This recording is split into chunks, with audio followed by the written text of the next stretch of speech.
Charlotte goes to Josh Adams.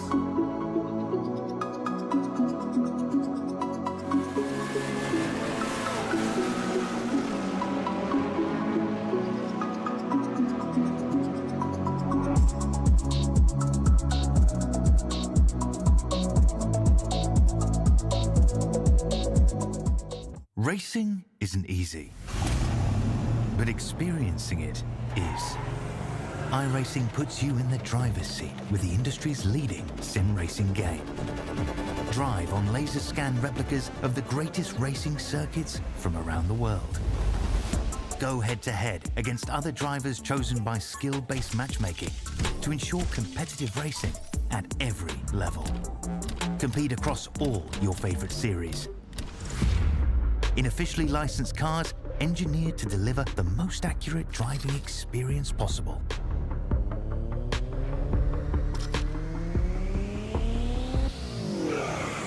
Join a race or host your own with players from across the globe. Race against the computer or in a league with friends. Feel the thrill behind the wheel. Visit iRacing.com.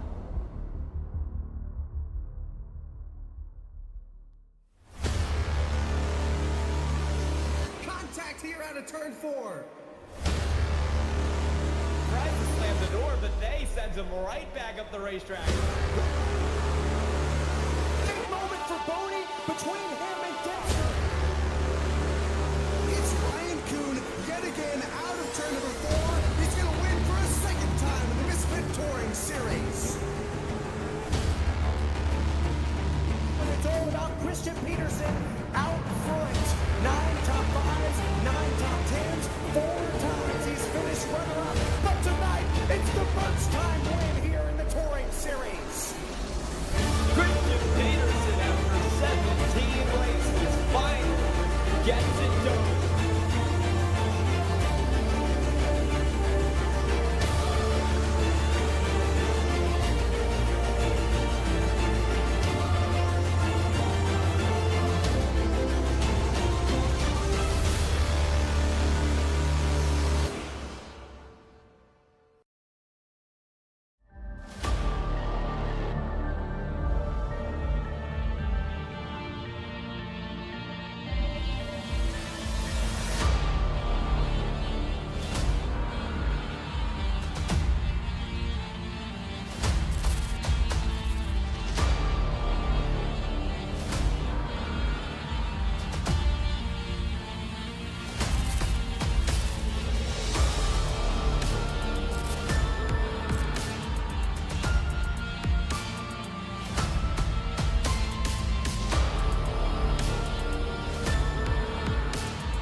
Tonight, the Triple Crown Showdown kicks off as this evening, the top drivers in the Misfit Touring Series look to go full tilt for 250 laps as they battle at Oxford Plains Speedway here at iRacing, as RaceEmerald.com presents tonight's racing action here on VSpeed. Good evening, everyone, and welcome to the first of the Triple Crown Showdown races for this campaign. I'm Justin Prince, alongside of the booth. To start tonight is Morgan Cook. He's using cameras provided by the great Dougie Beard. Tonight, it's the third race of the season in of itself, but even bigger so, it is one of the three Triple Crown races on the schedule, with the others being Richmond and a mystery race, in fact. That means 250 laps, or longest, in fact, the longest outside of maybe Richmond in terms of race length events of the season, Morgan. A big opportunity for drivers to build up some points and, better yet, get some wins in a big way.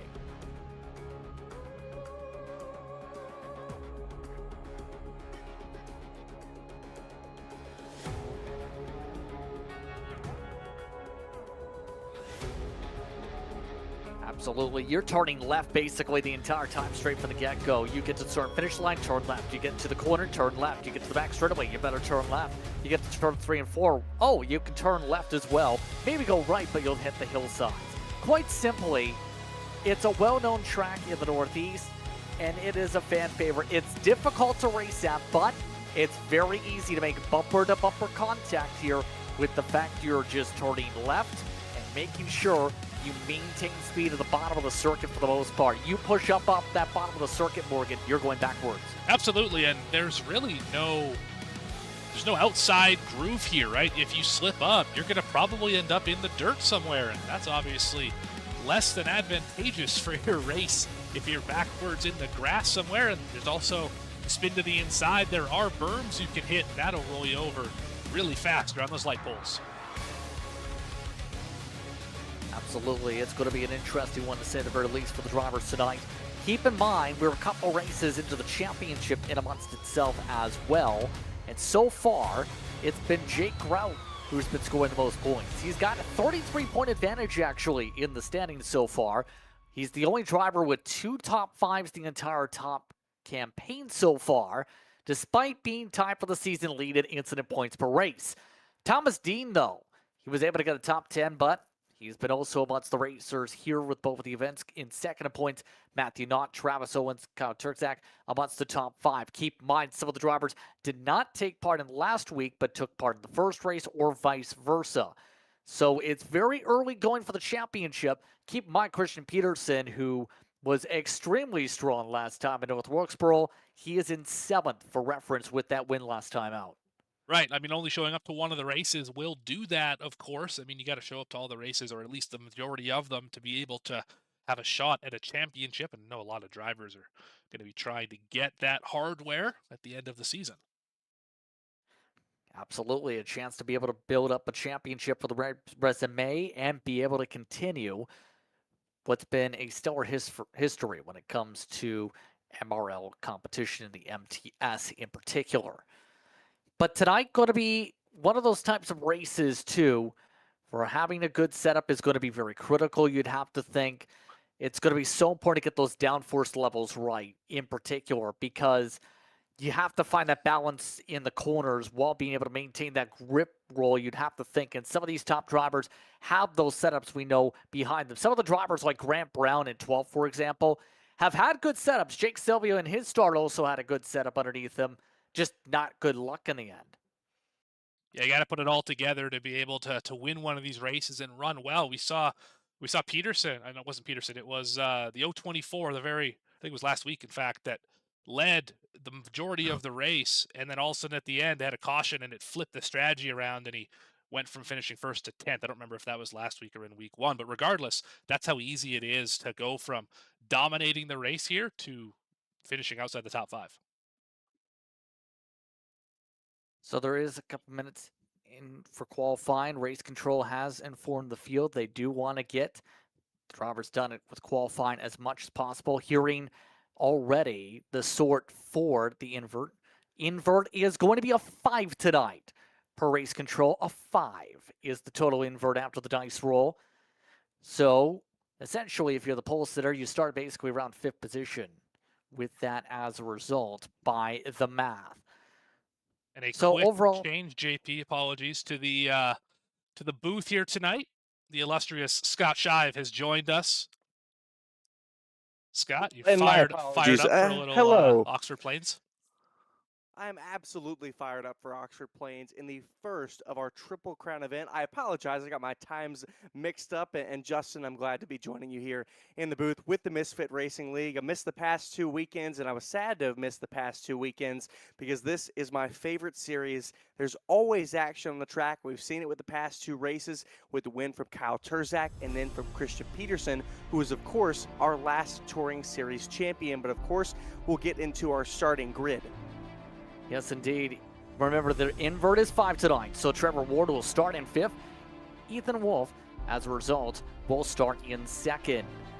Then, moving in, staying in their spot, essentially, with Jake Grout, Brandon Atkinson will start in 2nd tonight with the invert, was originally 4th for qualifying. Raleigh Music makes it the first start of the season, though. He'll start on the pole with the invert. It was a +4 rule tonight, with Christopher Shepard in the 6th spot. He was outside the invert spots this evening. Row number 4, that's where Larson Parker is. Thomas Dean continues to make appearances in the series. Will start in the 8th position tonight in the 71. Jace Hale, he was quick last time out. He'll start inside the top 10 alongside John Lyday, who rounds out your top 10, Scott. Back behind them, number 11 in 11th position, number 1, Tanner Thomas, alongside the 82 of Matthew Knott, who will be starting in 12th. And back in row number 7 will be Kyle Turzak, your first race winner, back at Five Flag Speedway, and then your last race winner, Christian Peterson. So, Justin, they'll be starting deep in the field, both winners in row number 7. So that'll be the outskirts of your grid. 14 late model stocks make the feature here this evening and join us from 250 laps at Oxford Plains Speedway. It's going to be a long race, Justin. Going to be 250 laps as mentioned, and as a result, you have more tire sets. 2 tires available in the pits, 3 total for the race. And as mentioned, open setups for tonight in this one, as there go the cars to be able to sort out their invert real quickly before we get fired up. What are some of your keys to a race like this tonight, especially knowing it's about 100 to 150 laps longer per se than some of the other races that we'll see throughout the campaign? Here's the thing, JP. Oxford Plains, there's a reason that the admin at Misfit Racing League chose this as one of the 3 Triple Crown events. You are always turning. You are almost never there. I mean, there's really no straightaway here at Oxford Plains, so tire management is absolutely going to be key in this race, probably the number 1 thing. Mitigating that as long as you're keeping track position. You want to do your best to keep track position because the bottom lane is going to be where you want to be all evening long. But if you have to give up track position for your tires to save them, you would rather sacrifice the track position and save your tires for later in the run. Going to be an interesting night as we get set to go. Delayed green, as I believe they've delayed for an extra pace lap here, making sure everyone gets the tires warmed up and get fired up here. They want the field nose to tail. They don't want any gaps. There's a lot of gaps here, Scott, as we go. So they want to make sure everyone is close. Don't leave any gaps. Don't leave any advantages, per se, on a jump or potential of stack-ups. Yeah, we do not want to have the potential for any stack-ups at all. It's very easy off the restart, especially at the very start of the race. It can be easy. Green flag now in the air, 250 laps, the opening of the Triple Crown here underway at the Misfit Racing League.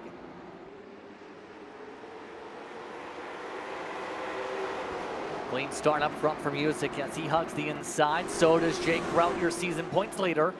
Rest of the field rumbles its way through. The first not to find the bottom is the trick chassis machine of Atkinson. Atkinson well out of the groove, in fact, through out of 2. Trying to find a hole behind Larson Parker. Looks like the hole not forming as Hale will keep to the inside. And as you can tell, as we were just alluding to, you have to get down there as quick as possible. Cut somebody's nose off without a contact. That's kind of your best way to do it, because the farther you go, the harder it will be to make up those spots back. Atkinson finds a hole right in front of the 15 of Kyle Turzak, but like you said, Atkinson falling through positions. Now it's Riley Music. Off of the restart, you saw Trevor Ward, he started up on pole, but now he has fallen to third. Riley Music and Jake Grau were able to get the best of him. Riley Music had an excellent restart from the outside line and now controls this field. He now has the ability to set the pace, and what driver and possibly win, JP, will somebody make a move to do differently? That's going to be the key here in terms of the plotting and planning process here. Is trying to see who's going to be able to force somebody off the bottom. We see somebody is trying something different in Parker at least. So trying a little bit of an arc line, trying to go a little bit lower by the apex.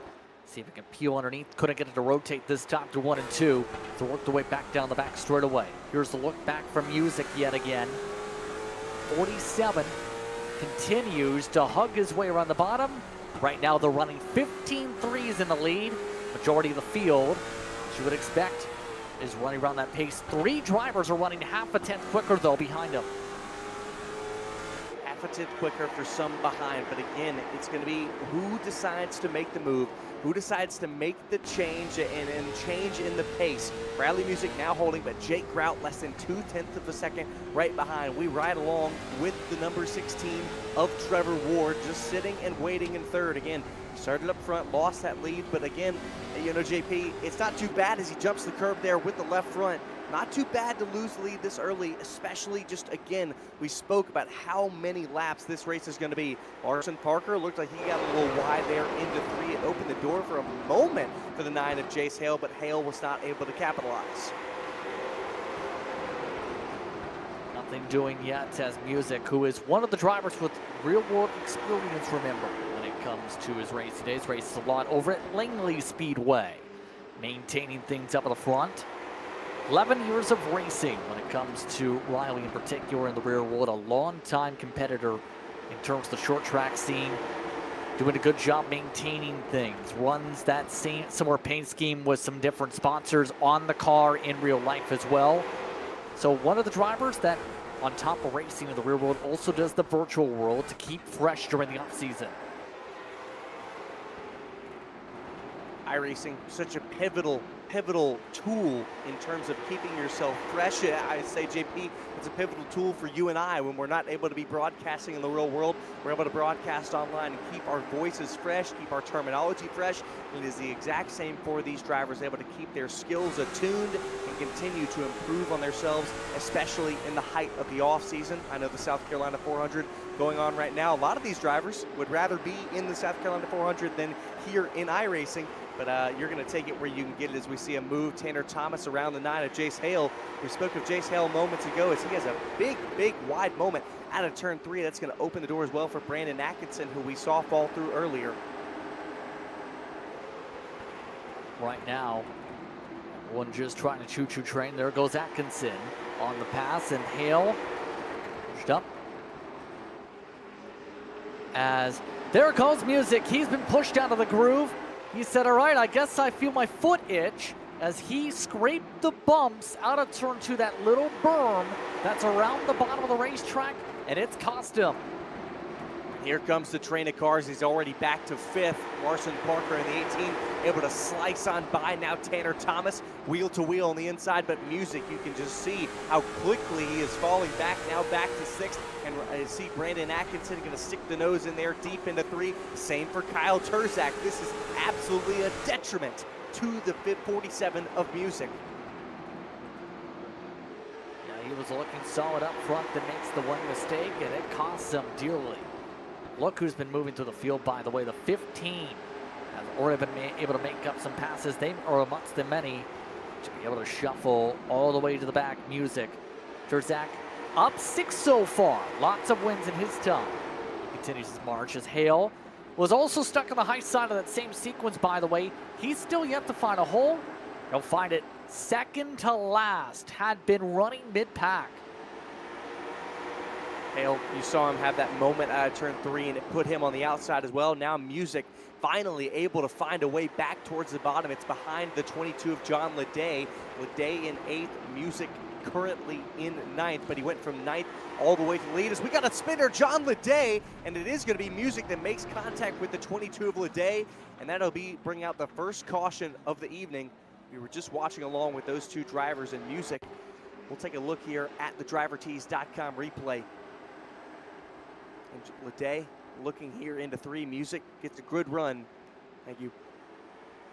We'll see where this moment comes from. This is 1 lap behind. We'll watch along. Music, you can see how fast his car is. Stack up right there, and that happens once again. Just a domino effect there, Justin. Atkinson got into the back end of Thomas. Atkinson had to check up with Terzak. You also had Leday also there. You had Music get in.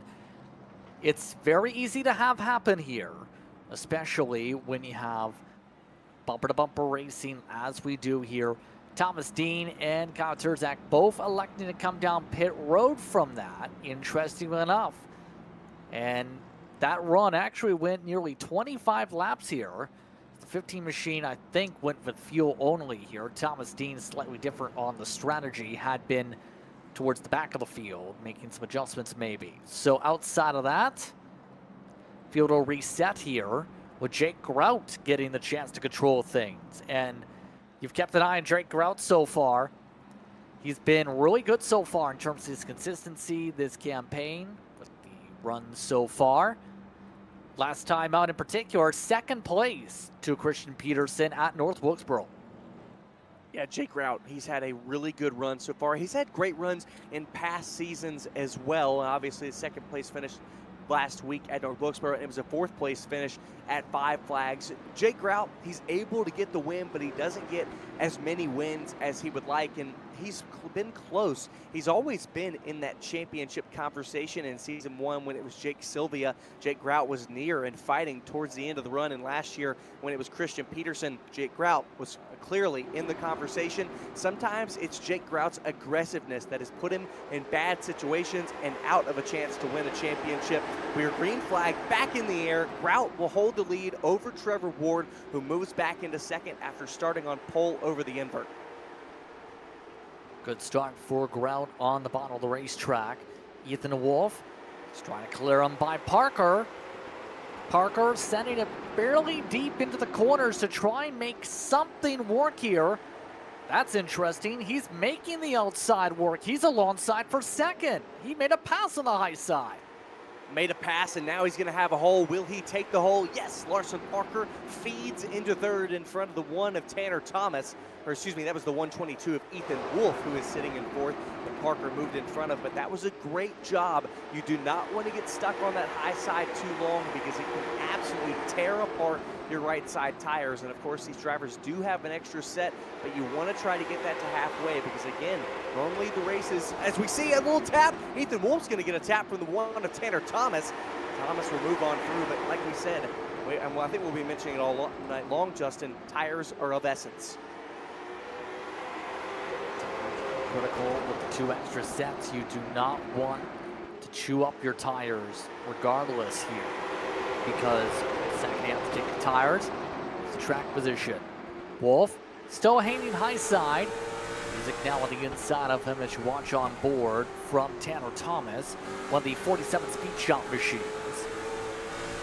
Red and yellow machine continuing to just maintain and march around to the bottom of the circuit as they work. Right now, you can see how well some of the drivers are now starting to hold up compared to earlier. Ford was an instant plummet. Wolf is actually doing a phenomenal job getting the outside to do something here, although the elbows are starting to come out. Music nearly hit him in the door.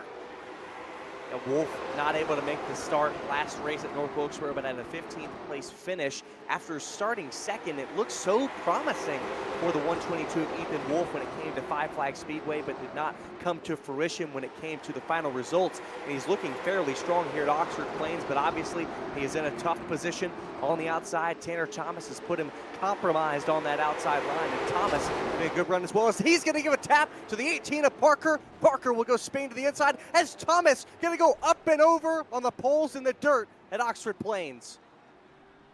Caution flag is out as over across the infield berms he goes.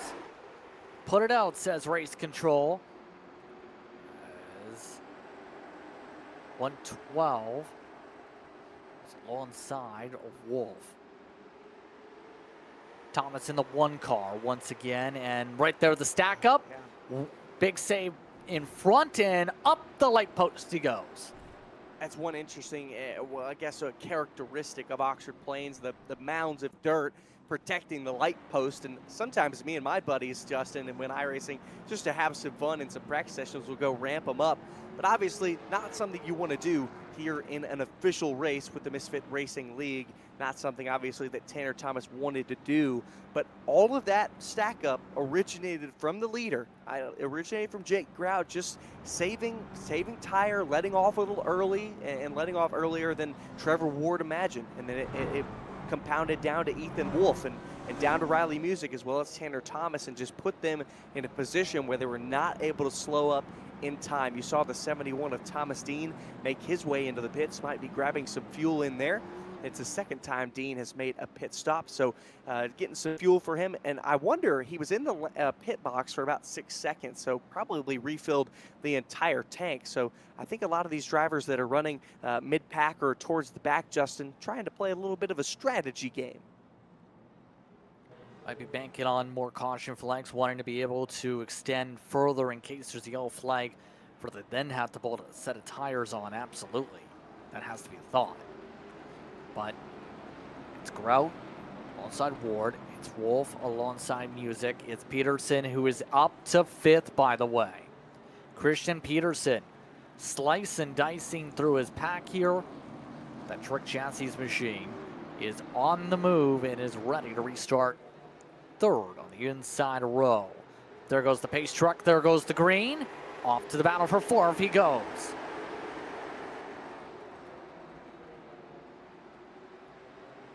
Peterson in the 71, looking inside of Riley Music now.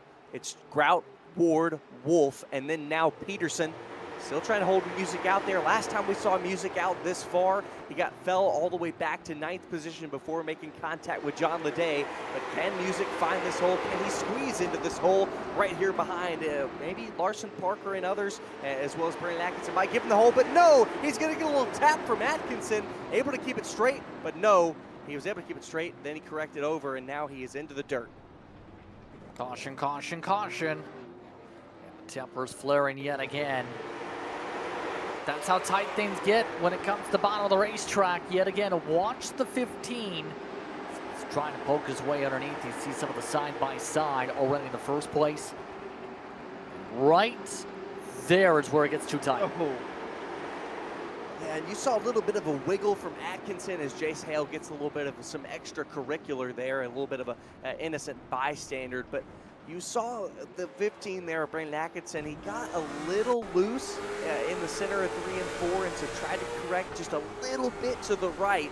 And obviously Riley Music was holding him tight, trying to do everything he could to get down to the inside line. We'll watch along here with the 9 of Jace Hale. I think, yeah, you're going to see a tap there from Parker, a tap there from Music, and Hale, just an innocent bystander and a part of that. That was able to correct the 47 of Music, but he was unable to save it. And Ken here, 18 was into 51, caused contact into 47 is what they have ruled. Larson Parker, they say, was the spark of that one. He's got an EWO cause of caution as a result of that stack up. But this continues to help out Grout. 30 laps led now so far. It's already almost up to lap 50. Getting the chance to keep control here, but the more cautious we get here, the more Peterson keeps moving up, interesting enough. He's now to 4th with the contact as a result of things there.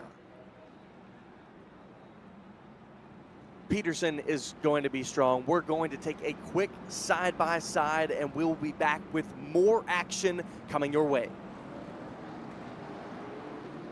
Oh, we're going 1 to green, yes. So we're going to scratch that. We're going to get the side-by-side. Don't worry, Justin, but we're going 1 to green.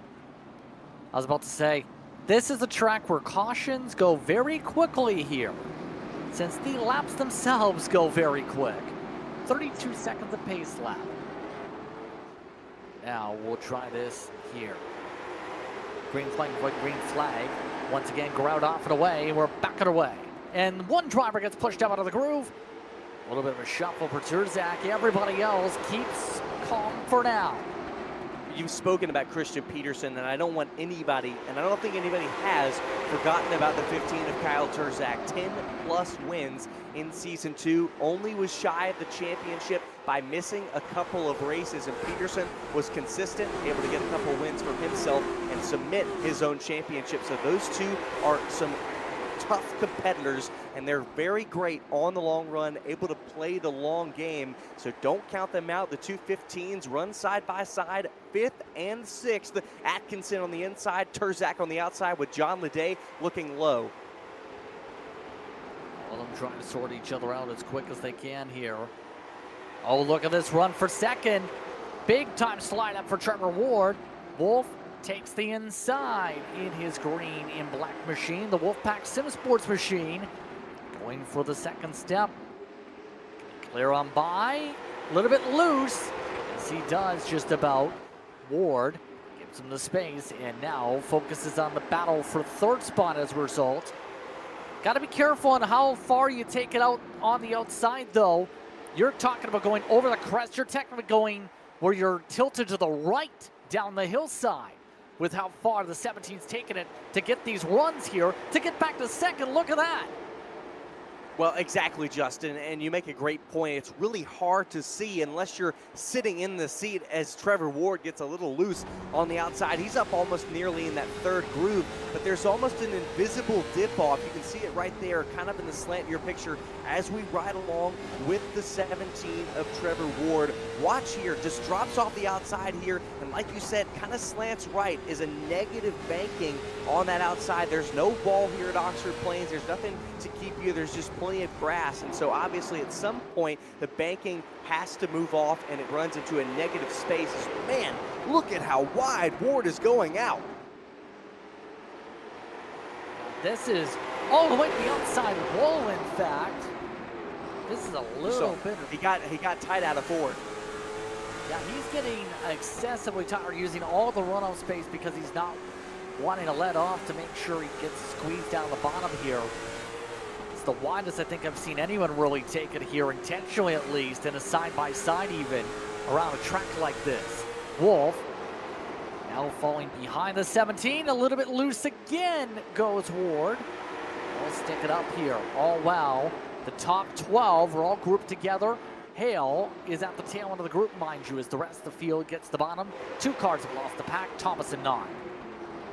Yeah, Thomas, obviously some damage from earlier about jumping light poles in the dirt, so he's just trying to survive and maybe fix some damage under the caution periods. But as you can see, now Trevor Ward falling back just slightly. He is going to be able to find a hole here in between Wolf and Peterson. That's probably, I mean, that's exactly what he was hoping for. I don't think the outside was going to be able to work for him, and the longer he stayed out there, the more his right side tires were going to wear. And we've already spoken plentifully, and we will continue to speak about the importance of those right side tires, and you know who has been able to take care of those right side tires, a driver we continue to speak about, the 71 of Christian Peterson. He is good and he is handy, sitting in 4th right now, biding his time. That's what he's known for, waiting on and being patient. North Wilkesboro spent the first half of the race basically towards the mid-pack, just riding and waiting and saving tire. And then by the later stage of the race, that's where he started to really go. He's going on the fender. Ward trying to slam the door in his face. Got to the inside of him instead, and Trevor Ward forced up to the outside, trying to get a little bit too close on the door slam. Just a near veteran move from Christian Peterson. Showed the nose in turn 3, but did not send it in. That moved Ward up to the high line, and they made contact out of 3, but Peterson just gave him the slightest nudge that he needed. It's so hard to make contact in these late model stocks, and really any car in iRacing, and not get a driver spun out. It takes a lot, and it takes a lot of talent and skill to be able to do exactly what Christian Peterson just did. Brandon Atkinson trying to capitalize off of that veteran move from Christian Peterson. He moves now wheel to wheel with the 17 of Ward at a fight for 4th. Still fighting hard for the spot as Atkinson tries to find a way to get around. Atkinson so far has been basically staying in about the same spot throughout this entire run, around the 4th, 5th position since the drop of the green flag. Atkinson coming into today was 11th in points. Got top 5 on the season. In fact, 5th place. It's one short at North Wilkesboro. That's where he did well there. And now it looks like that outside, no longer keeping up for Trevor Ward here. Looks like Leday next up to try and take him and try and make a move, as it looks like tech issue for a moment there for Ward. A little bit of a blink within the sim, and he's back now, and everything's all good for the 17 of Trevor Ward. And he's able to slide now, not quite able to slide into 6th position. He's going to go wide once again, but we're riding along with the 112 of Ethan Wolf, who, again, had a very handy night so far. Again, Justin, we've got a lot of laps left to go, just nearing 75 complete. That'll be in just a couple of laps. He led one, fighting to the inside of Jake Grout. Grout has been commanding this field so far. Does Ethan Wolf think about the decision at some point, maybe nearing halfway, to maybe go at Grout, maybe change the pace of the race? Yeah, exactly. Try and find a way to take over this one. Keep in mind, we're still in the 15-3s. Look at Wolf. There's that veteran talking point. He just went for a nose peek, as you see Atkinson losing the bottom a bit to Terzak. Terzak gave it a stay behind, but his door slam. Oh boy, Grout just about spun in front of the field. He was showing the door and showing the number on the door to Wolf. Wolf still keeping the pressure high.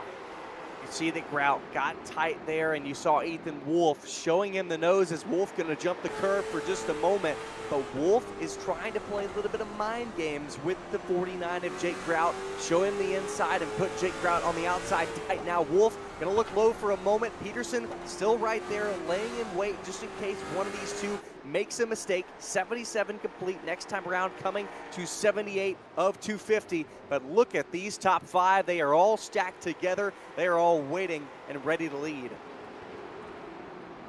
Anybody could lead this race with the way things are going here. That's how competitive tonight's going. All of them equal on pace. Wolf is getting pressurized. His rear end is bobbling with Peterson. Getting on the gas earlier, had to lift off of it a little bit. Avoid any major checkups, hearing Terzak saying on the radio he's having to check up hard because of how much they are rolling the bottom. Everybody is stacking up. There's only so long this can go. Race control is telling the field to stay calm and work in a line.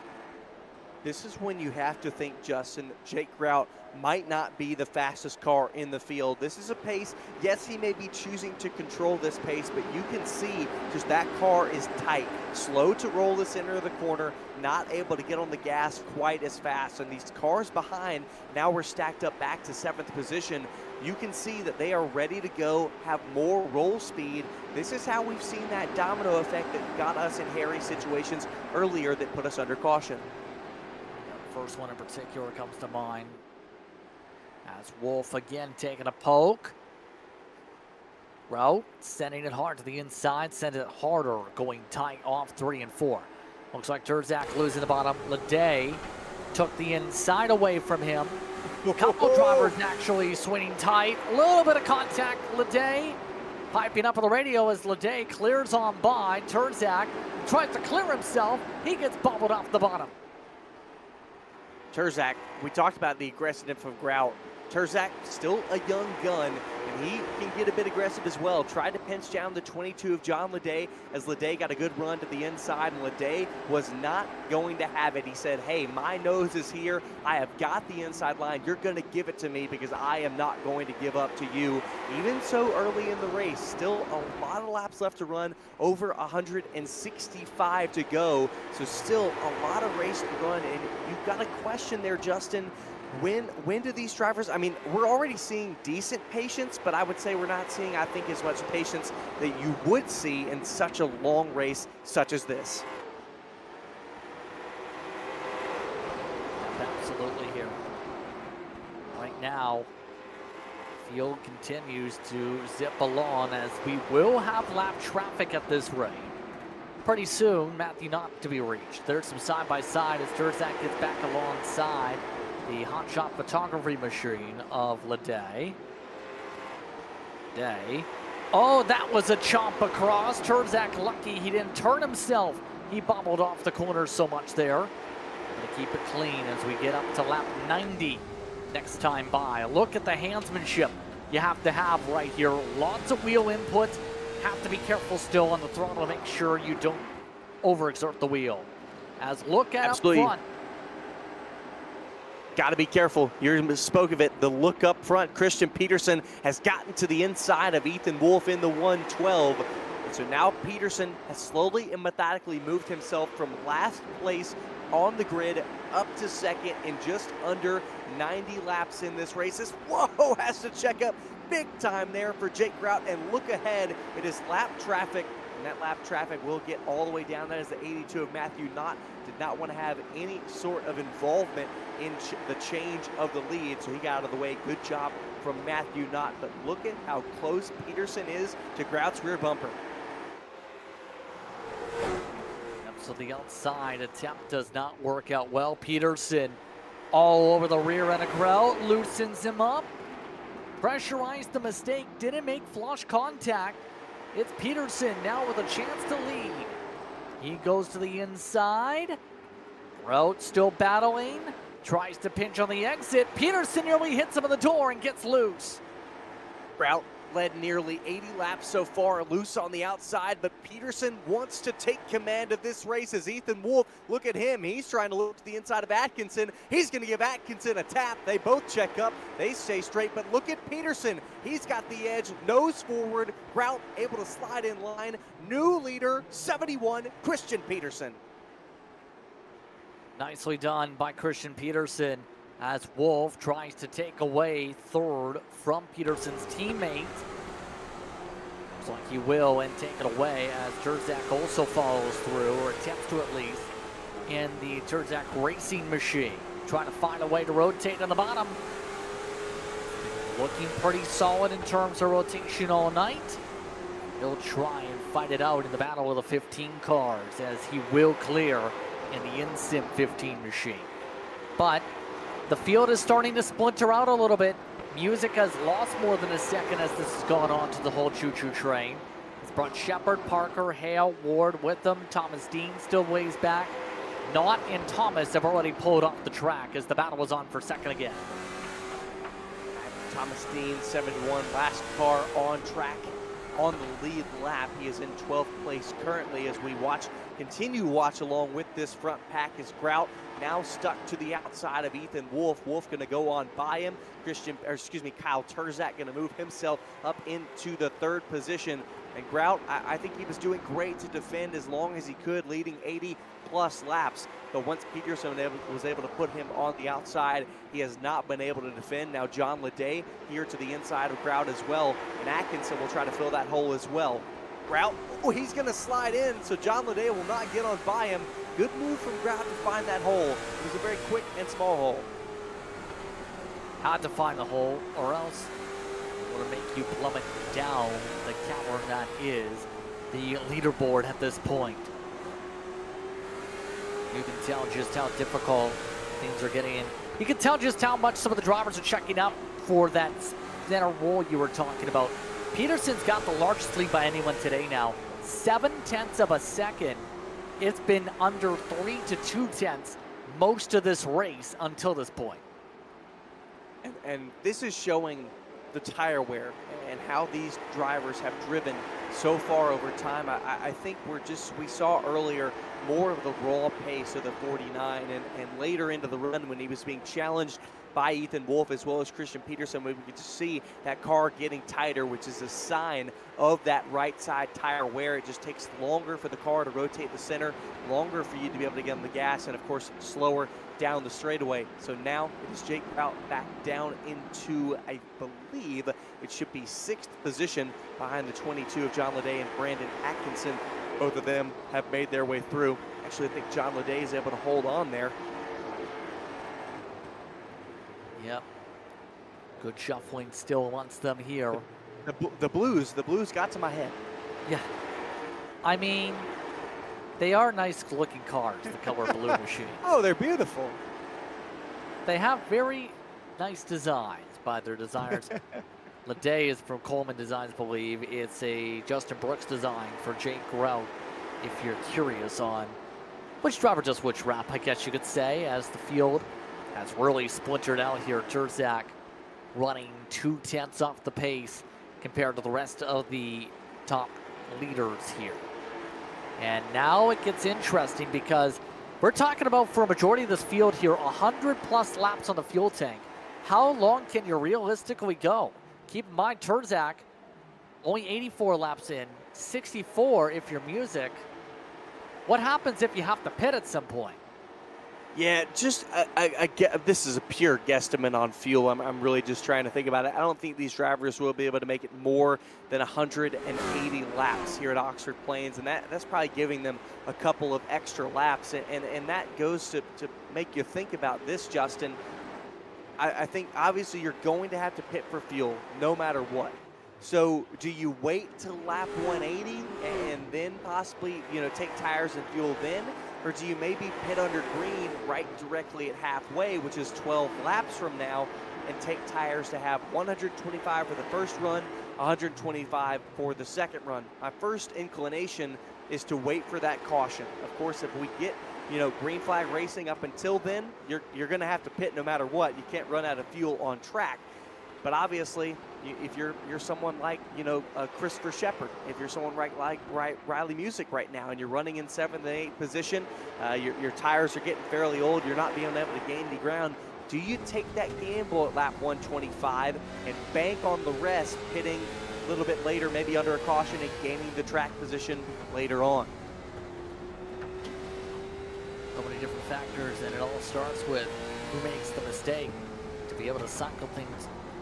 Reason some people like to top off on fuel, keep in mind, for this reason, just in case, especially those who didn't have the track position earlier, like Terzak at one point, Music, his spin, his circumstances, a lot of different factors potentially for later on.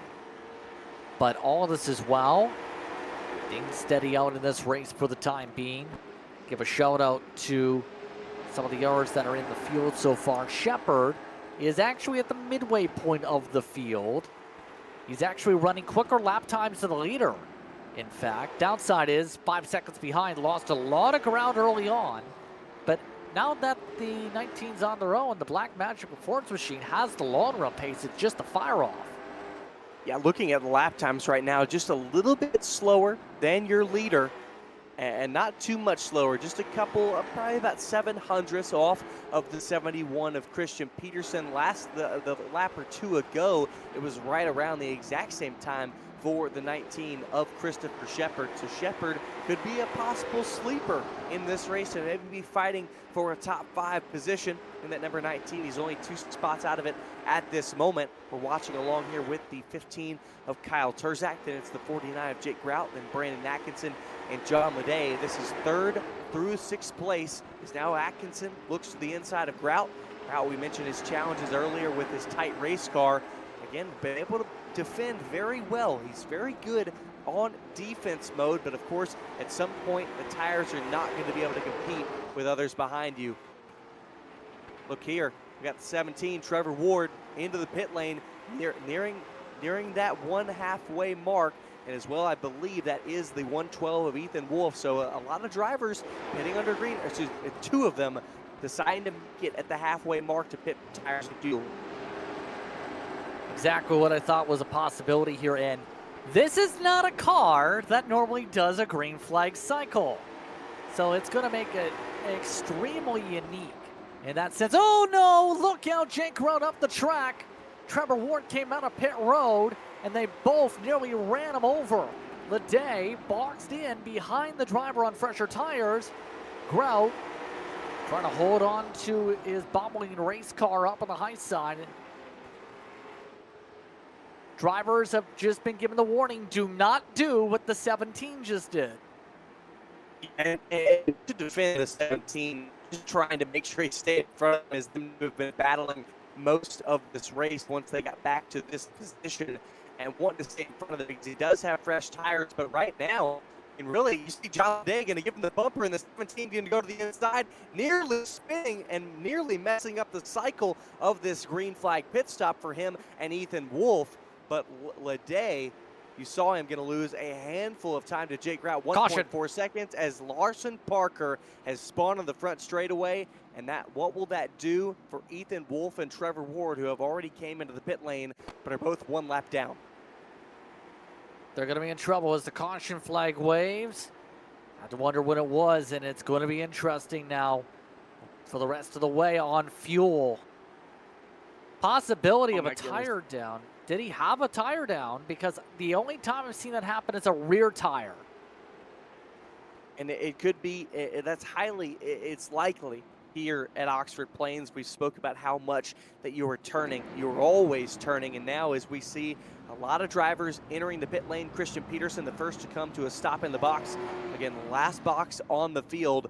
Take bright sides. I imagine all drivers that come in this time will elect to take 4 tires. And you can see that is happening. No, 2 tires for both Christian Peterson and Terzak. So to my surprise, they both go with right sides only.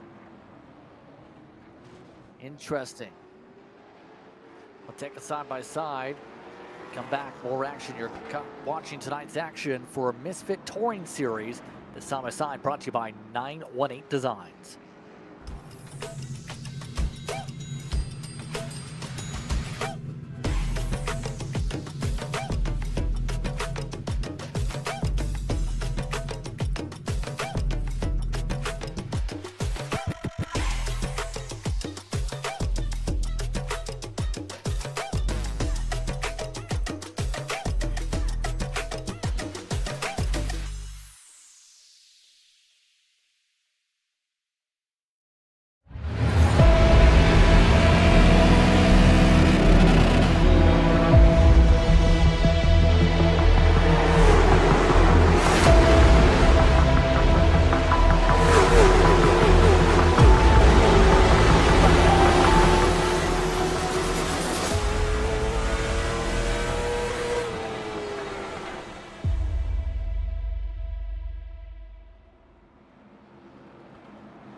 One to green this time by as we get ready to get back going. You're watching V-Speed for the Triple Crown Showdown's first leg.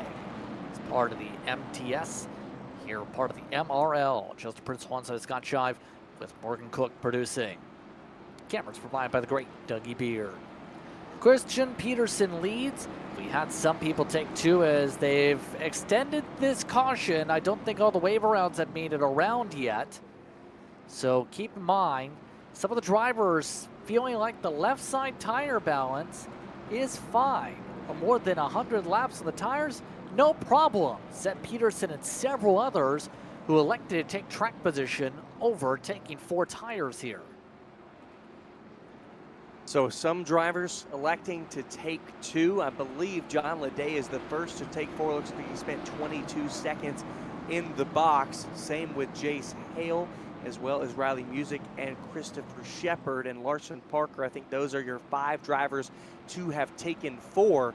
So you get a little bit of a delayed green here.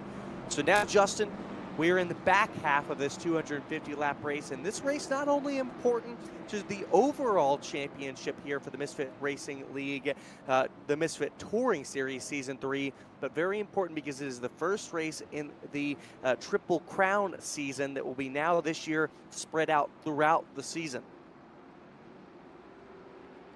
Looks like they've got the field the right way it was supposed to be ordered. Now we're ready to green and going green.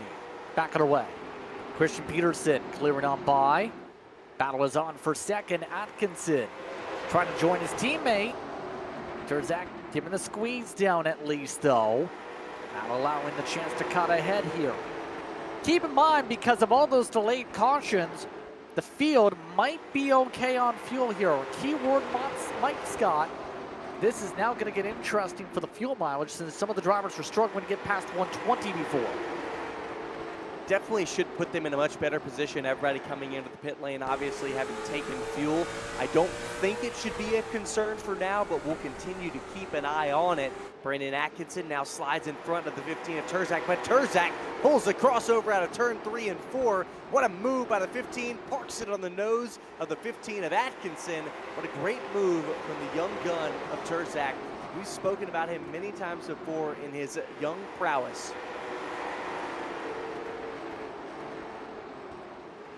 Look at this right now, trying to keep up the pressure.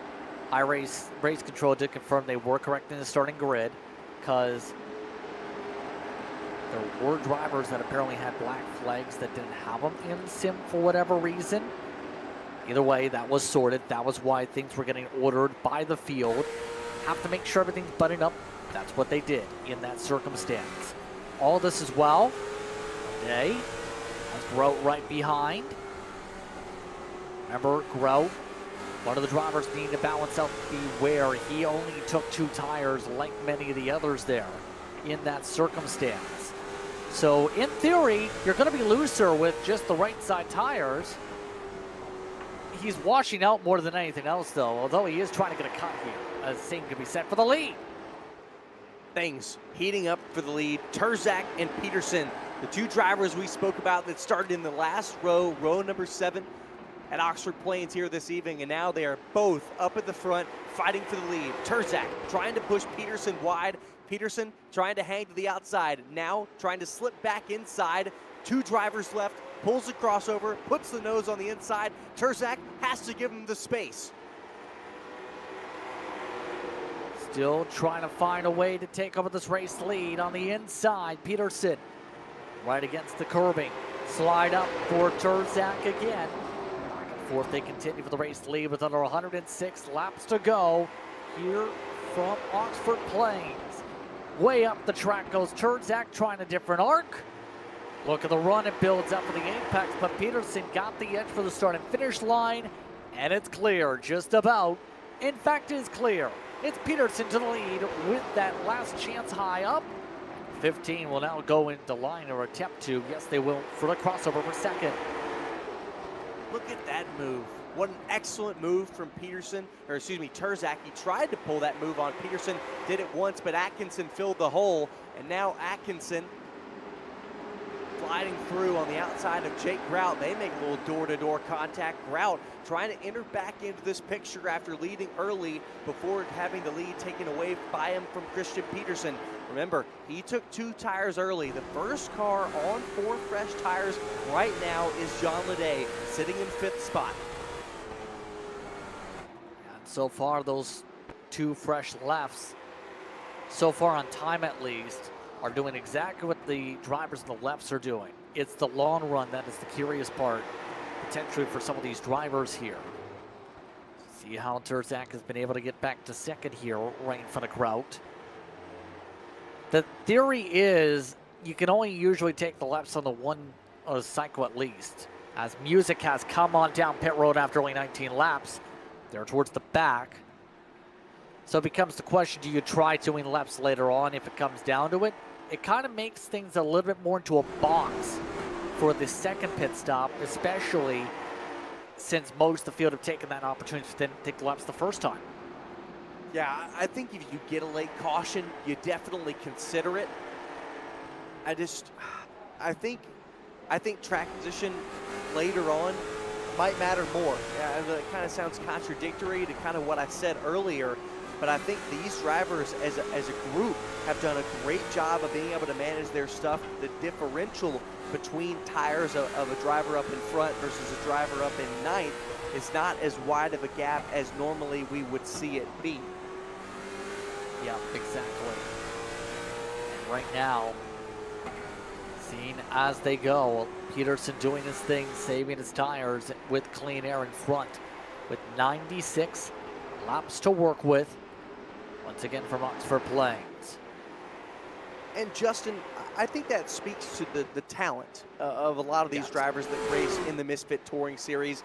It's why I'm so fond of this series, was able to pick them up for a couple races in Season 1 and then really able to follow them strongly through the Summer Series and now into the Touring Series for the past 2 seasons. And it's why I'm so fond of them, because it's such good racing and it's a lot of extremely talented drivers, whether they're learning and young drivers or they're veterans. Yeah, and remember, for many of these drivers, you have to be able to compete for the top leagues and be able to compete for victories against some of the best. To be able to do that, you have to race some of the best of the best. That's what the argument was in real life, let's say the NASCAR Xfinity Series for some of the drivers there. in how big wins are against, say, a Christian Peterson on the iRacing service, or a Ryan Kuhn, or any along those lines. It's Caden Honeycutt, I guess you can throw into the mix now in the real world, but there's also someone for the virtual world. There's so many different aspects that can come into play, absolutely, when it comes to talent. Oh, exactly, and sorry to cut you off there, and I wanted to feed on that point as well. You know, Kyle Terzak, he runs a pro late model at Dominion, has run a little bit at South Boston, and we spoke about Riley Music earlier, who's sadly now 12 laps down. He's someone as well that we've spoke about that, you know, they use the iRacing sim as well. You know, it kind of catapulted them into their real life experience, and I would say that for Terzak, and I would say for Riley Music, it's aided him in continuing to grow his ability. But for a guy like Kyle Terzak, it's given him the interest and the skill to show off his talent to be able to move into real world racing. Indeed, I've seen his name pop around for so long in the iRacing service, especially when he was much younger at this point. It's give or take, I think I've seen that name since 2017-18 at least, give or take. I feel old, first of all. I mean, let's put it this way. Majority of the people I called in the eNASCAR Ignite series back in 2018-19, some of them are NASCAR Xfinity drivers now. That's how far things have gone, like Parker Retzlaff, like Roger Carruth, and so forth. People have developed very much so, and the sim definitely is helpful to that kind of thing. Oh, absolutely. And I think we've seen it, really. I mean, with William Byron able to get his, I think that's the first driver that everybody really thinks of. And then a lot of people talk now about Rajah Caruth. A lot of people talk about Carson Hocevar. Ty Majeski, of course, you know, for a long time held the strongest, the highest oval I rating on iRacing, and got a second account, and got that second account up to 10,000 on iRacing. And so, I don't know. I think it's one thing if people ask why we do the iRacing broadcast even when we get real world opportunities, and why the same for drivers. Once they get in the real world, why do they continue to do iRacing? Because you're just you're able to continue to grow and enhance upon your skill and ability. 183 laps to go here from Oxford Plains. The race lead has stayed tight, by the way. Terzak keeping the pressure high, going to the bumper, going for the cross. Look at the squeeze. Peterson nearly getting hit, and he will get hit. Terzak moves him off the bottom. Hit to the side of the left fender as Terzak gets himself to the point. How does Peterson respond as the crowbar was definitely brought out there? We've seen the crossover many times between the two of them traded here in 3 and 4. Will Peterson look for it this time? Yes, he ducks back under, but no, the Terzak machine is going to be able to block it this time by. So Kyle Terzak, number 15, to the lead once again, but can he cement it? Can he hold it towards the end with over 76 remaining? That's the huge question here, and that's a long way to go even for here. You're talking about 4 laps per minute. Multiply that by the numbers. Well, you get a lot of minutes, to quite simply say. As right now, keep in mind, it could be 20 minutes.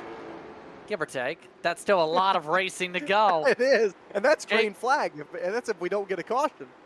Exactly, and Jake Grout, if they start fighting, can take advantage here too. His car's still tight, it looks like, but he's keeping within range and gained a fair bit of ground when they were side by side. Now he's losing the ground back as he's a 10th off with him washing out there on the straights.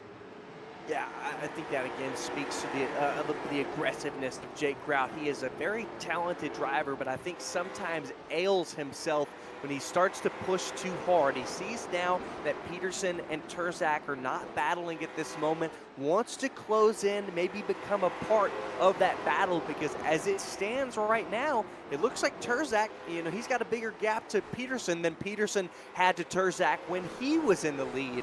And so maybe Grout is thinking that Terzak might try to run away with this, and Grout needs to stay as close to Terzak as possible. And of course, with that, Peterson lies in the way. Exactly here. Fuel, by the way, 50 laps into the run. Still going to be a little bit touch and go here with all these green flag laps, because Some of the drivers with 120. That was with the caution laps too, to factor in. You're talking about having to make that exact distance just a little bit in fact at 125 on the tank once again. Kind of asked about that earlier, but the longer this run goes, the more that has to come to mind here, because you definitely don't want to risk being the one to take the green flag stop. And we've seen how chaotic the field got once they took a cycle of pit stops here around this racetrack, and some of the drivers immediately either had been nearly spun, bump and ran, or spun out on the front stretch. For some reason, I feel like in situations like that, it's almost inevitable when the field starts to split itself, whether it be literally, I think in any race, when the field starts to split itself, something has to happen that keeps the field split and changes the strategy. It's great for us, Justin, as broadcasters, because we get some more storylines, we get more things to work with. But as a driver, especially if you're one towards the front, you would love for it to stay the same, because one driver that was ailed by that situation was Ethan Wolf. He was running second at the time when he came to the pits under green flag condition, and he has gotten up into the top 5 now in front of John Leday, but he was running way better than that earlier, and that strategy hurt him when that caution came out. It's going to be here. Oh, look at that. Grout hit the berm. Nearly spun the car out.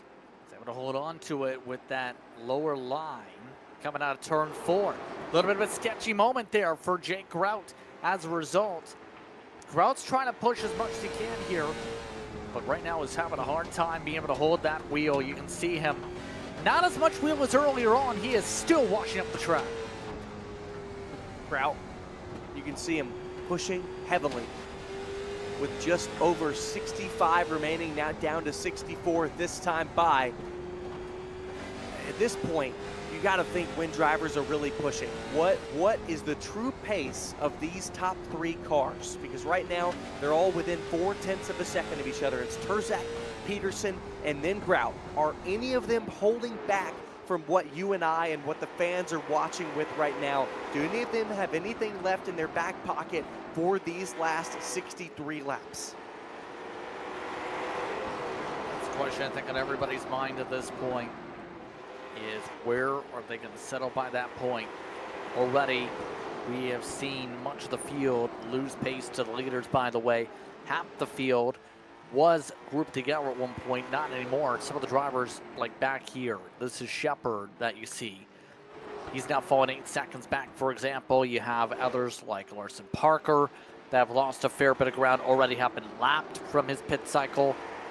Thomas Dean, it's not been the best of nights for Dean, though. He's running 15 9s to the leaders, 15 4s.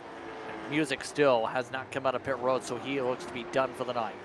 So a lot of these drivers are really starting to see where the true speed of their setups and their driving abilities are with these long runs like this one here, to see the field go from choo-choo train to splinter. Well, and you mentioned it with the setups and the changing of the car, because as a reminder to the viewers that may not have tuned into the Misfit Racing League as much, it's always open setups here with the late model stock series and the touring series, and this is season 3. And so it's really a combination of setup and driver.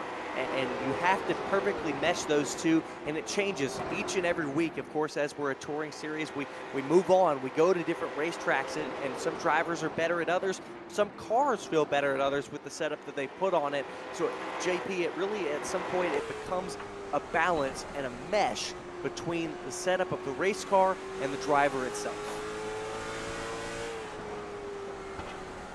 But right now, the field starting to get really red as a result of the settling in of things.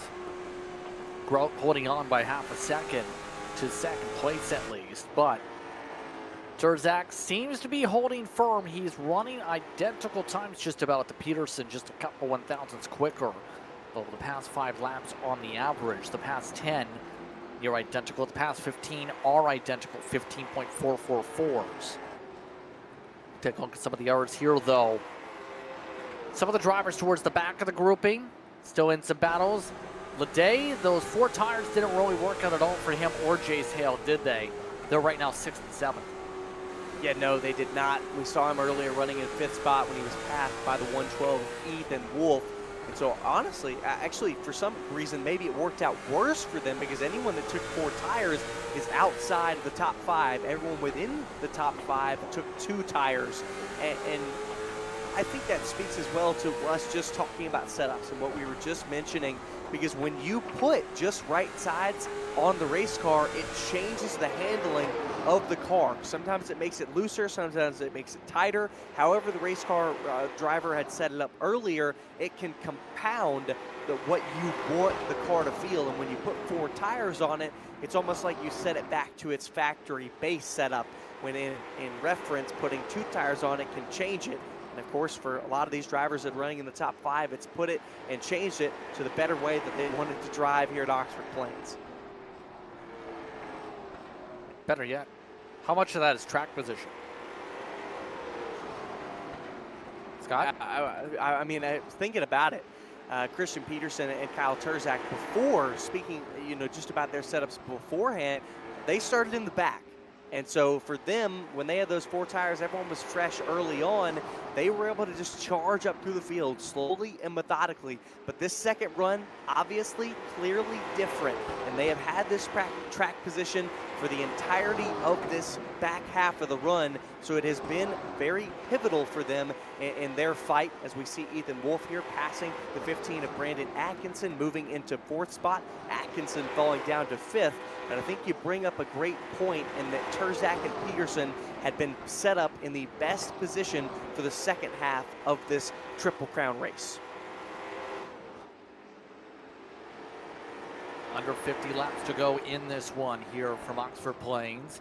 Top 2 have now pulled away a 2nd plus from Grout, by the way. Gaps really spread apart for the 49 machine as they've fallen off with the tightness. Terzak is starting to fall off a little bit more to Peterson. This is about the time where Peterson likes to turn it on. He's getting a little bit quicker, not crazy fast to the 15, but you see small little minute differences with the chop away distance. Might be starting to find a way to push a little bit without burning up his tires. And with this run, does Peterson push the issue now? It's so often and common when you find an edge on the driver in front of you, that edge can only last so long, whether it be you start driving your car differently, you take a different line, or whether you had just been saving a little bit better than the other driver earlier. That advantage it doesn't always last the rest of the laps. It could last Peterson the next 10 laps, and then they could be even again. So do you push the issue now with when this time by they cross, it'll be 41 left to go. It is crunch time now. Crunch time to be able to sort things out. Crunch time to be able to go for the race win. Still 40 laps to work with. Coming up this time by. Terzak looking to try and get himself his 2nd win of the season. Got the win at 5 Flags, remember. That was a wild one that ended up going to overtime at the very end over Delaney and Burge on the distance. And Berge, should say, in that race, where Terzak also finished with 0 incident points, one of just 2 drivers in that event to get that distinction. Take a look at some of the air battles. Wolf, he's doing well still, but has Atkinson all over the rear end here. Wolf trying to hold on still. Yeah, Wolf passed Atkinson just a couple of laps ago, but Atkinson not going away. You imagine when you make a pass this late in the run, that then, oh, there we go. A little bit of a sorry there from Atkinson as he gives a tap to the 112 of Ethan Wolf, and he's going to let him recover and let him gain that ground back, and now they'll go back to doing battle again. But Justin, also normally in this late of a run, when you pass a driver, you expect him to start falling back, but Atkinson has not done that. Yeah, exactly, and Atkinson definitely want to pick up as many points as possible here, trying to find a way to dart his way around still. See him trying to get a little bit better exit line compared to Wolf. Wolf still parking it. A little bit more arc this entry though. Nothing doing as Atkinson hits the berm. flipping a little bit of white curbing yet again. That slows them up every time. You can see him just having to saw hard on the wheel, and that's usually not how you be fast. That's how you usually drive on a joystick. Oh, and there we go. Atkinson, you see him big time loose out of turn number 2. And you mentioned sawing on the wheel. That's when you know that your car is not behaving the way you want it to. At all times on the racetrack, you want to be as smooth and steady as you can be on the wheel. It's going to be kinder to your front tires. It's going to allow the race car to drive better. So like you said, when you see a driver like Brandon Atkinson able to slice on the wheel like that, you know that his car is not handling in the manner that he would like it to. Ethan Wolf going to go a little wide there into 1, but not enough to compromise his position. This is our closest battle on the racetrack as of now. A reminder as we watch here with this battle, Peterson and Terzak 0.3 of a second apart for the lead. All this is with them outright dominating absolutely here. Still 30 laps to work with. Take a look above the racetrack. You can see just how much separation's built up. We're down to 9 running race cars. Larson Parker a few minutes ago parked it down and left for the night. So we've had a massive spread apart. Yet again here, build up. Virtual fans definitely have a lot to talk about by the end of tonight though. As Wolf continues to hold steady for his position. We know Atkinson doesn't want to use contact to take the spot here. He wants to get it done cleanly, and there's only so much you can do when you're this equal on speed like these two. And it's moments like that for Atkinson looking at his windshield, seeing Ethan Wolf just put the power down a little early out of turn 4 that shows Atkinson that he can do it cleanly. Now he looks to the outside of Wolf, trying to get a run out of 4, turns under, looks driver's left, not able to get the run that time. But you can see that Atkinson actually at this point in the race might be faster than the 112. Here's the opening, here's the door, that's the hole. 112 slides up high, that's Wolf on the outside, Atkinson on the inside. He saw his moment and he took it, he seized the day. Atkinson able to take away the 4th position. Wolf takes another effort to the bumper. Doesn't get there though to loosen him back up. So Brandon Atkinson will retake the 4th position. 25 laps to work with here in this one. Checking back into the leaders. Right now, Peterson a little bit quicker last time by. Still on the averages quicker than Terzak. But again, little quicker doesn't get you the win. You have to find a way to get alongside here. And this is maintaining to be about 3-4 tenths the distance here. Terzak controlling things as they're about to reach lap traffic.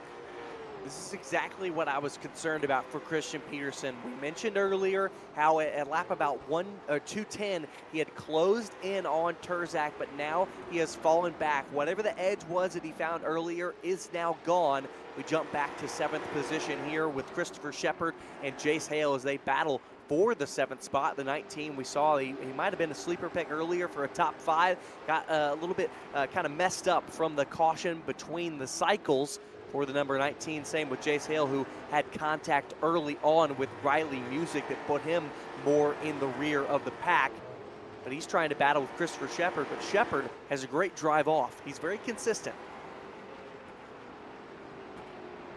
Yeah, we'll give him that absolutely, and that's why he's done decently in this race. But Peterson has lost a lot of ground the past couple laps here. Went from closing in to a couple tenths back. Is he trying to maybe cool off the tires and then go for one more push here? You have to think that might be the possibility. We've seen it before. Might be trying to recharge them. It very well could be, but 0.7 of a second, that is now the gap between them. That is far back, and that is going to take, that's going to take about 8 laps to get back to the bumper of the 15 of Terzak. So it's going to have to be in the next couple laps that he hits the go switch. Because if not, I don't think there's going to be enough time for him to get to Terzak and then as well make the pass. Because as the cliche goes, JP, it's much harder it's easy to get to him and much harder to make the pass. Exactly there, and you see right now, lap traffic in between the two of them. That's Thomas Dean yet again. Thomas Dean already 4 laps down. Oh, Wolf is falling down the order. Day able to get the run on Wolf. Takes away a top 5 from him. That gap had been a decent little bit beforehand, so was able to chase him down pretty quickly.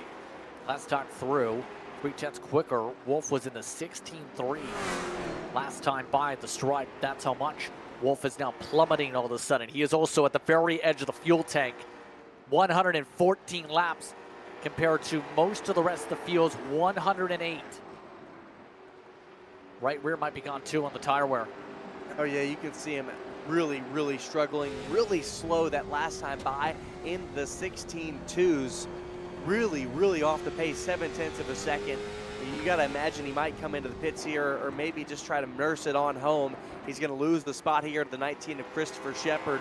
And oh my goodness, you can see Ethan Wolf just trying to hang on to it. 22 laps is going to be a long time to try to hang on to this machine. Yeah, he's going to have to come in. He's blowing tire. It's official. He's lost the tire. Right rear's come apart. Well, iRacing doesn't simulate the car tire ripping your entire fenders off. You can imagine that that tire is completely shredded. Up front, Peterson's now 2 seconds back. He was half a second back of Terzak's pace. Peterson's going to lose a tire here? Because this is even more so than just saving at this point. He is really backing it off here with less than 10 laps to go. Yeah, he really is, and especially at this point, you're going to have to see a caution. Now under 10 to go between the two, and Peterson. He is just he's fumbling time now. It's almost 3 seconds. I have no words. I'm out of words for the drop that Christian Peterson has fallen in such a short amount of time for the 71 of Peterson. And I think it's going to require a caution and a possible pit stop for him to get back in the game. But of course, he's currently sitting in second, not far off. And it'll be a decent finish if he can finish here in the second spot. Next car back is Jake Grout. He's 2 seconds back of the 71. And with only 6 to go, I think he might be able to hold that second spot till the end. Peterson, though, more than a second slower that lap. Grout is now struggling, it looks like, because he's now having to let cars go. Peterson's blown a tire. He's popped the wheel. It's a meatball flag for Christian Peterson. That's why he started backing off. His tires are gone. Peterson trying to go as long as he can, but he cannot get to the finish. Peterson is asking for the field to clear the black flag from the meatball. That is not going to be a thing for him to last. He will get it cleared, but he's trying to drive with a flat tire. Yeah, now Grout within under half a second. Grout most likely going to be able to get the position on him. Peterson just trying to nurse this thing to the end, and it's 5 seconds back to fourth place Brandon Atkinson. So you got to imagine he's probably safe from Atkinson, but that's saying if he doesn't spin out. And this car is absolutely on razor's edge. Grout trying to find a way through as cleanly as possible. He'll work to the outside. It didn't work for Grout earlier, but it works for him now. Yep. They did say they will clear meatballs. Race control just clarified. We have had a spinner. Jace Hale has spun out as we have a car on the apron of 2 as we're on the last lap. Final time around for Kyle Terzak. He's been able to save the tires, save the fuel. Terzak runs out of 3 and 4. For the second time, it's Kyle Terzak who wins as he gets the first leg of the Triple Crown Showdown.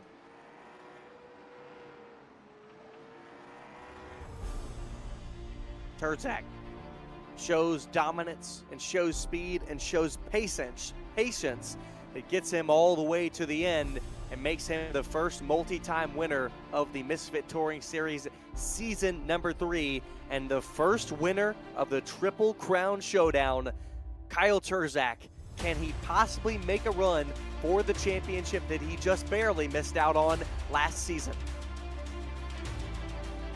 That's the huge question. He's won so many times in MRL competition. Now, he's going to celebrate as everybody goes down the front straightaway to join said celebration here on V-Speed. Those drivers get all sorted out and prepared for this one. Just a few moments away from tonight's post-race coverage here from Oxford Plains. Once again, a busy night for the Triple Crown Showdown. So we get ourselves. It's been extremely busy. It's going to get busier. It's going to get hot and heavy. We saw it the first race of the Triple Crown Showdown, fairly clean here from Oxford Plains Speedway. And I think we're going to take a quick break, and we'll get you back with the results and the interviews. Do not go anywhere. You're going to want to hear these drivers and what they have to say.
Welcome back to tonight's coverage of the Misfit Touring Series. Here's a look at your unofficial race results as Terzak gets his second win of the season. Does so by almost 9 seconds as tires started to fall apart. Grout finished second. Peterson, he ended up getting the black flag cleared. Again, that is allowed per league rules. Essentially, he drove with a flat tire for 5 laps and still brought it home third. Atkinson was the last driver of the lead lap. Day, Shepard, Hale, Wolf, Dean, and Parker, your top 10 of note. Parker, your first DNF.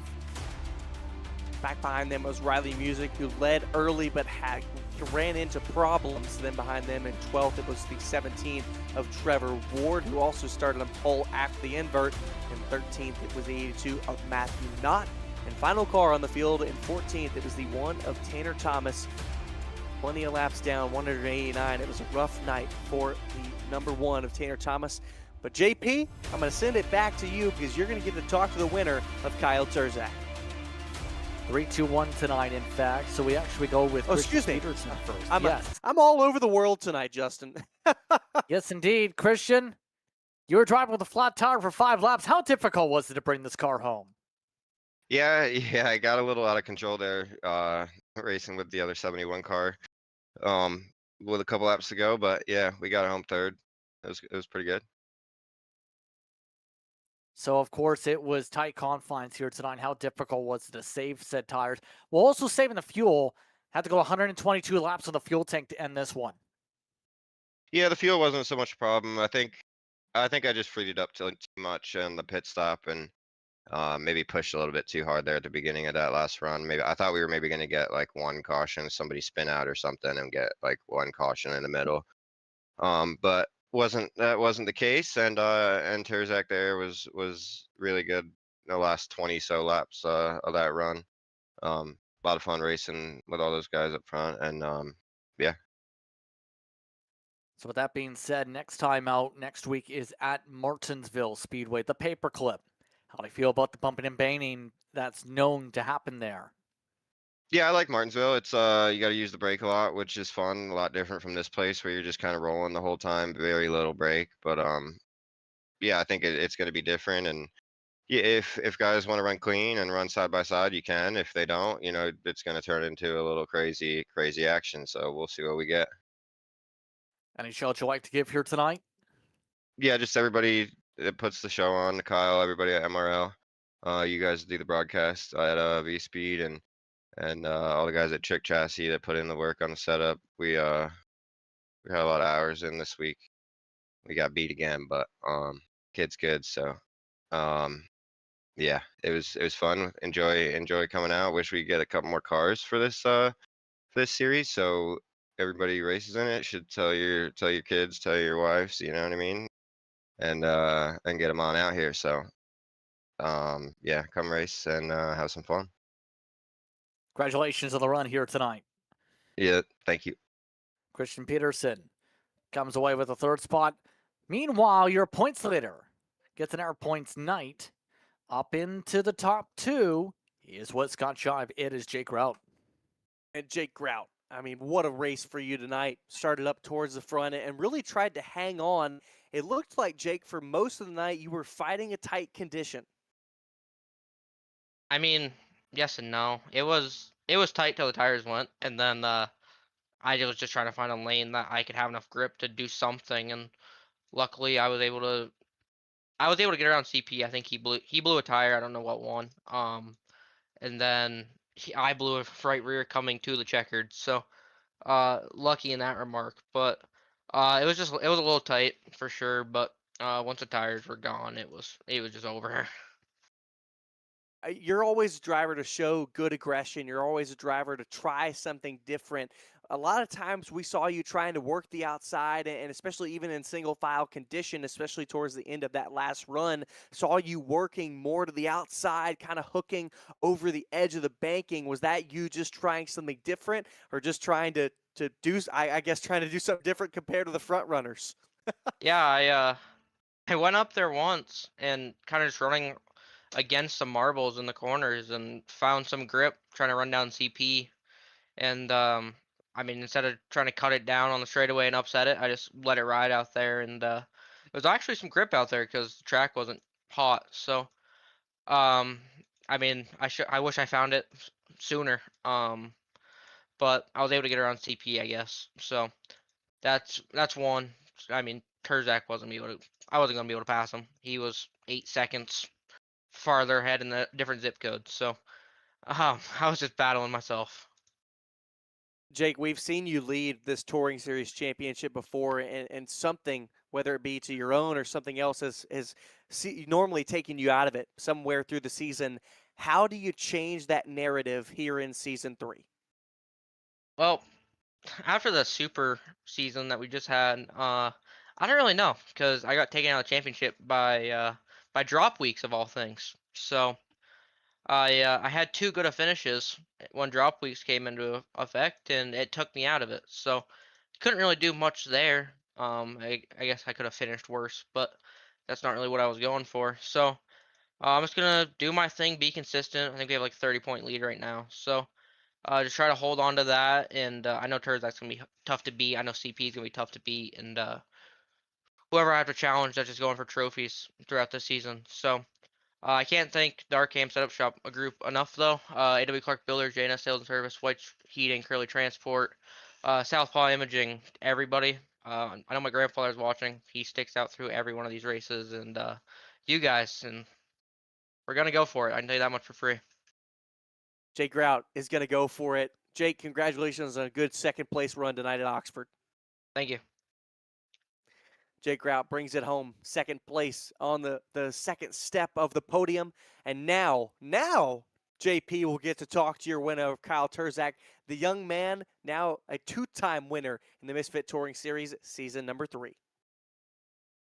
Yes, indeed, Kyle Terzak coming away with the win tonight. Kyle, how are you feeling about this one as you end up leading 84 laps in what ends up being a long run of about 120 odd laps to end the race?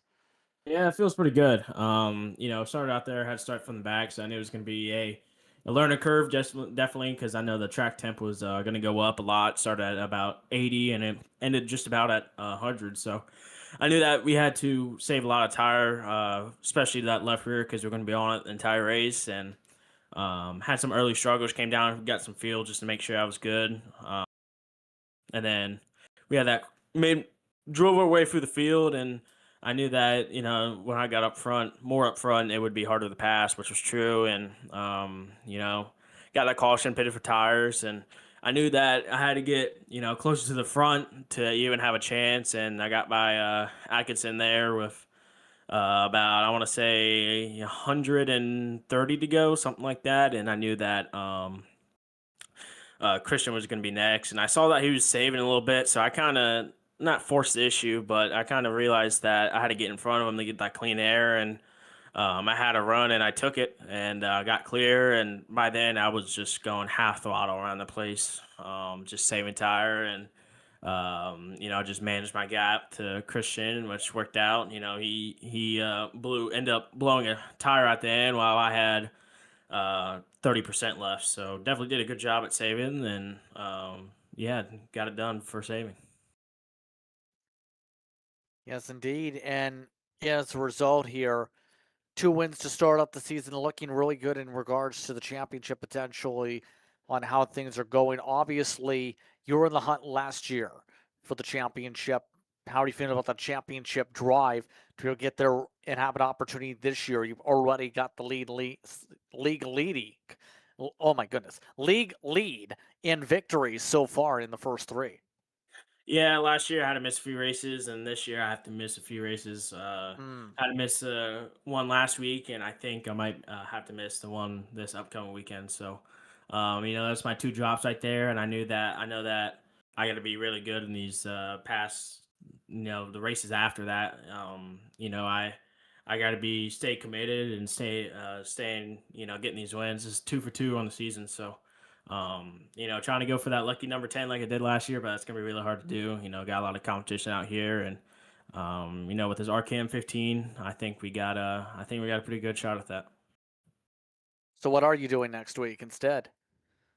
Well, hopefully, be racing down at Southern National for the Thanksgiving Classic in the Charger division, racing Saturday and Sunday. So hopefully, go have some fun there. Go get some trophies there. Hopefully, also. So. Hopefully it'll be a good time. Any shout you'd like to give here for your win tonight? Yeah, I want to thank Adams and you guys for putting this on. Great broadcast tonight. A lot of green flag laps. Had a lot of fun. Arkansas Up Shop for everything they do for me. Terzak Racing on Facebook. Corey Bodie Designs for the Switch Team. Matthew Designs for the Real Life Wrap. Misfit Productions for the Real Life sponsor. Hot Shot Photography for the best Iverson photos, and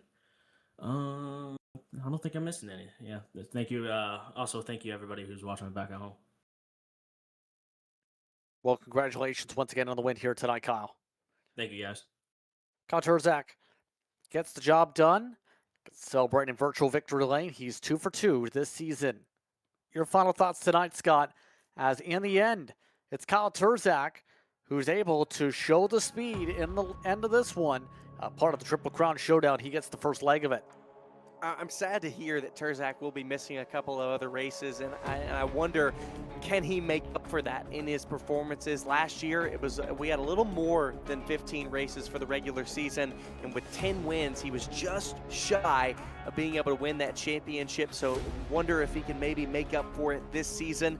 Of course, you got to think about Christian Peterson. Season 2 Touring Series Championship. He was consistent all year long. For so long, Sky and I watched Christian Peterson and said, this driver is going to get a win. It took him a lot longer than we thought. It took him a lot longer than he wanted to, but he eventually got that win. He's already starting off Season 3 with a bang, with a win last week at North Wilkesboro. Christian Peterson, I think, is stronger than ever this year in the Touring Series. I think those 2 are your favorites so far, but I think also you cannot count out drivers like Jake Grout and others that may join in throughout the season to compete for wins. So on that note, it's just about time to say goodbye. I'd like to thank you for tuning in for tonight's coverage of Misfit and the Touring Series. Here, brought to you by RaceMRL.com, part of the Triple Crown Showdown here on VSpeed. It's time to also say goodbye for my colleagues in the booth tonight. Morgan Cook, also our producer, as well as our color comps here for the first 30 minutes of our coverage.